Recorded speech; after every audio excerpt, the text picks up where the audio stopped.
আসসালামু আলাইকুম। সবার আগে বাছাই করা 10টি আন্তর্জাতিক খবর জানিয়ে দেব।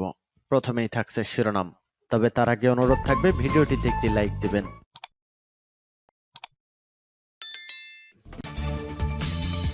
দখলদার ইহুদিবাদী ইসরায়েল এবং ফিলিস্তিন পুরোদমে যুদ্ধ চলছে। আমাদের হাতে এসেছে ভয়ঙ্কর গুরুত্বপূর্ণ সংবাদ। আলহামদুলিল্লাহ, ইফতার শেষেই দারুণ সংবাদ এসেছে। ফিলিস্তিনিদের পক্ষ নিয়ে মার্কিন কর্মকর্তার পদত্যাগ, আর রক্ষানায় দখলদার ইহুদিবাদী ইসরায়েলের প্রধানমন্ত্রী বেনিয়ামিন নেতানিয়াহুর। খেল খতম। এরপর জানাবো, ইউক্রেনে পশ্চিমাদের সব F-16 যুদ্ধবিমান ধ্বংস করা হবে ঘোষণা দিয়েছেন পুতিন। জানাবো আলোচনায় তুরস্কের কাপলান ট্যাঙ্ক। আরও জানাবো, বিশ্বের সবচেয়ে বড় কেলেঙ্কারিতে জড়িয়েছে বিজেপি, এবার শাস্তি পাবে। এবং সর্বশেষ জানিয়ে দেব, রাশিয়া ন্যাটোকে আক্রমণ করবে না ঘোষণা দিয়েছে পুতিন। এতক্ষণ শুনছিলেন সংবাদ শিরোনাম, এখন বিস্তারিত। অনুরোধ থাকবে ভিডিওটিতে একটি লাইক দিন, কমেন্টস করে জানিয়ে দিন আপনি কোন জেলা থেকে বা কোথা থেকে এই সংবাদটি শুনছেন। ভিউয়ার্স, আজকের সংবাদের সব থেকে গুরুত্বপূর্ণ বিষয় হচ্ছে ফিলিস্তিনিদের পক্ষ নিয়ে মার্কিন যুক্তরাষ্ট্রের একজন কর্মকর্তা পদত্যাগ করেছেন। তিনি অবিলম্বে দখলদার ইহুদিবাদী ইসরায়েলের ধূলিসাৎ হওয়া দেখতে চান এবং সেই সাথে ফিলিস্তিনকে একটি স্বাধীন মুসলিম রাষ্ট্র হিসেবে স্বীকৃতি দেওয়ার জন্য চূড়ান্ত পদক্ষেপ গ্রহণ করেছে। এতে আপনি কি আনন্দিত? তাহলে এই ভিডিওটিতে একটি লাইক দিন এবং কমেন্টস করে জানিয়ে দিন আজকের আরেকটি গুরুত্বপূর্ণ সংবাদ। পশ্চিমাদের অর্থাৎ ইহুদিবাদীদের সমস্ত যুদ্ধবিমান ধ্বংস করার ঘোষণা দিয়েছে পুতিন। এতে আপনার মতামত কি? কমেন্টস করে লিখে জানান।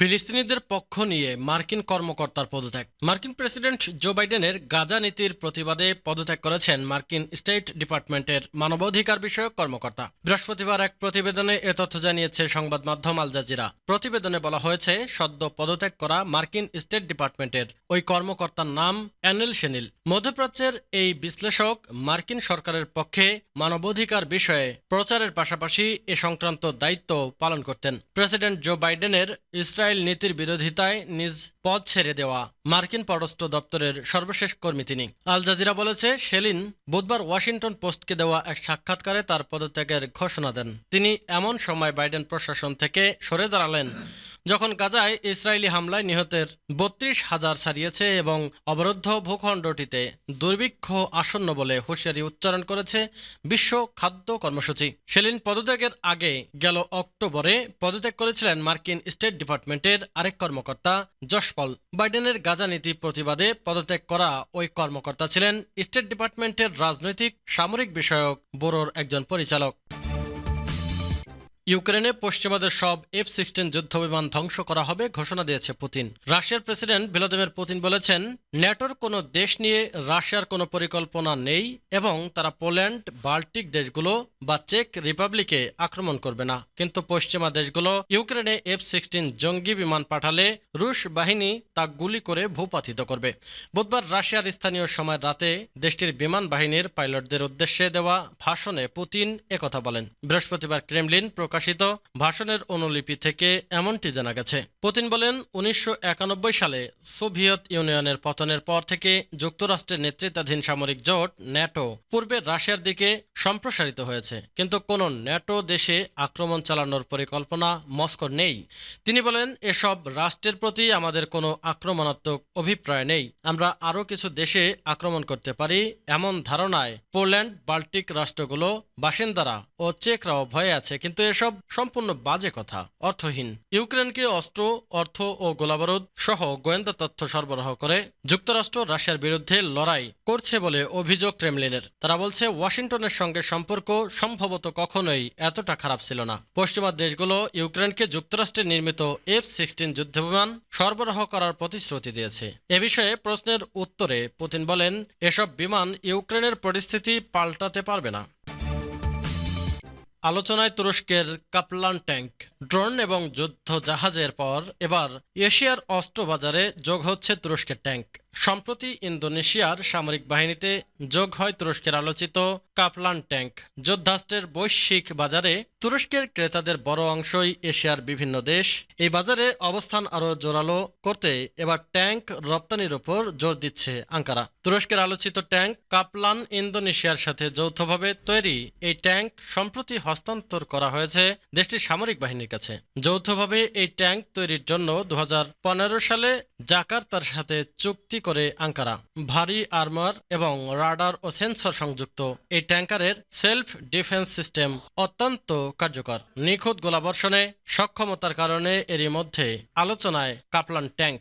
আক্রমণ এবং নজরদারি ড্রোনের পাশাপাশি বিশ্বজুড়ে বিভিন্ন ধরনের যুদ্ধজাহাজ, হেলিকপ্টার ও যুদ্ধবিমান রপ্তানির বড় বাজার দখল করেছে তুরস্ক।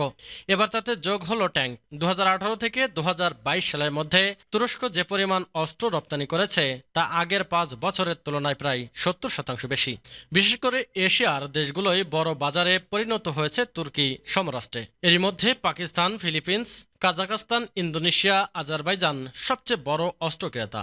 এসব দেশে বিক্রি হওয়া অস্ত্রের মধ্যে রয়েছে ড্রোন, যুদ্ধজাহাজ, ফাইটার জেট এবং হেলিকপ্টার, গানশিপ। ভূরাজনৈতিক পরিস্থিতি, প্রযুক্তিগত সুবিধা, স্বল্প দাম এবং অনুকূল আবহাওয়ার কারণে এশিয়ার দেশগুলোর কাছেও গুরুত্ব বাড়ছে তুরস্কের অস্ত্রের। 2023 সালে তুরস্কের অস্ত্র বিক্রি বেড়ে $5.5 বিলিয়ন দাঁড়িয়েছে। বিশ্বের সবচেয়ে বড় কেলেঙ্কারিতে বিজেপি এবার শাস্তি পাবে। ভোটের মুখে নির্বাচনী বন্ড যদি বিজেপির বোঝা হয়ে ওঠে, তাহলে তার উপর শাকের আটি হয়ে উঠল কেন্দ্রীয় সরকারের মুখ্য আর্থিক উপদেষ্টা ভি অন্ত নাগেশ্বরনের মন্তব্য। এক অনুষ্ঠানে তিনি বলেছেন, বেকারত্ব সহ সব সামাজিক ও অর্থনৈতিক সমস্যার সমাধান করা সরকারের পক্ষে সম্ভব নয়। যেদিন নাগেশ্বর এ মন্তব্য করলেন, তার পরদিনই বিশিষ্ট অর্থনীতিবিদ ও লেখক পরকলা প্রভাকর জানিয়ে দেন, নির্বাচনী বন্ড শুধু দেশেই নয়, বিশ্বের সবচেয়ে বড় আর্থিক দুর্নীতি। এই কেলেঙ্কারির জন্য দেশের ভোটাররা বিজেপিকে কঠিন শাস্তি দিতে চলেছে। রাশিয়া ন্যাটোকে আক্রমণ করবে না, ঘোষণা দিয়েছেন পুতিন। উত্তর আটলান্টিক সামরিক জোট ন্যাটোর কোনো দেশ নিয়ে রাশিয়ার কোনো পরিকল্পনা নেই। রাশিয়া, পোল্যান্ড, বাল্টিক দেশগুলো বা চেক রিপাবলিকে আক্রমণ করবে না, এসব কথা জানিয়েছে রুশ প্রেসিডেন্ট ভ্লাদিমির পুতিন। তবে পুতিন বলেছেন, পশ্চিমা দেশগুলো ইউক্রেনে F-16 যুদ্ধ বিমান পাঠালে রাশিয়ার বাহিনী তা গুলি করে ভূপাতিত করবে, তা মস্কোর বৈধ লক্ষ্যে পরিণত হবে। গতকাল রুশ বাহিনীর ভাষণে তিনি এসব কথা বলেন। পুতিন বলেছেন, 1991 সালে সোভিয়েত ইউনিয়নের পতনের পর থেকে যুক্তরাষ্ট্রের নেতৃত্বাধীন সামরিক জোট ন্যাটো পূর্বে রাশিয়ার দিকে সম্প্রসারিত হয়েছে, কিন্তু কোনো ন্যাটো দেশে আক্রমণ চালানোর কোনো পরিকল্পনা মস্কোর নেই। জনাব ব্রিগেডিয়ার জেনারেল অবসরপ্রাপ্ত শামস, পাকিস্তানের জাতীয় ও প্রাদেশিক নির্বাচন অনুষ্ঠিত হয়ে গেল। অনেক ঘটনার পরেও নির্বাচনে ইমরান খানের পিটিআই দল সমর্থিত স্বতন্ত্র প্রার্থীরা বেশি আসনে বিজয়ী হয়েছে। তো সেই বিজয়ী হওয়াটাকে কিভাবে দেখছেন আপনি? পাকিস্তানের এবার ইলেকশনটা আমিও মনিটর করছি বা দেখছি, শুনেছি সবকিছু বিভিন্ন ভাবে। তো আমার মনে হয় ইমরান যেতে দিবে না।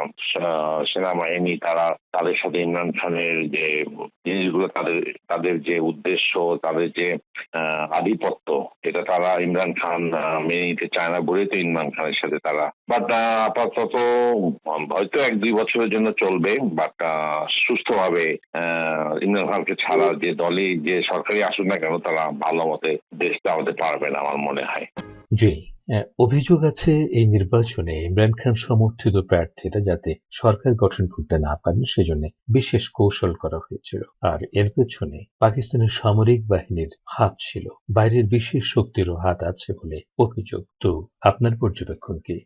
আমি তো 100% বিশ্বাস করি যে ইমরান খান তাকে শুরু থেকে আরম্ভ করে তার দল যখন নো কনফিডেন্স যায়, তারপর থেকে তার বিরুদ্ধে যত ধরনের অত্যাচার, অন্যায় করা হয়েছে, তা আমার আসলে পৃথিবীতে আমি অন্তত দেখিনি। আমি আমার হিস্ট্রি যত পড়েছি আমি দেখিনি যে একটা দলের এগেনস্ট, একটা মানুষের এগেনস্টে যে দেশের প্রতি এত ভালোবাসা কেবলমাত্র ব্যক্তি স্বার্থের জন্য যেভাবে তাকে হেনস্থা করা হয়েছে, এটা আসলে মানে আর কোথাও পৃথিবীতে কোনো দেশে হবে কিনা সন্দেহ। তবে হ্যাঁ, এটা তো আমি সবাই বিশ্বাস করে যে সে যেন কোনো মতে আসতে না পারে। তার দলের সিম্বল টিম্বল সব কেড়ে নেওয়া হয়েছে, বিভিন্ন কেস বিভিন্ন কিছু তার নামে করা হয়েছে, সব অনৈতিক ভাবে করা হয়েছে। তো এটা আমি বিশ্বাস করি যে হ্যাঁ, 100% আর্মি, সেনাবাহিনী চায় না, এবং ডেফিনেটলি প্রত্যক্ষ বা পরোক্ষভাবে অন্যান্য দেশে, বিশেষ করে মার্কিন যুক্তরাষ্ট্রে হাত থাকার কথা যুক্তিযুক্ত।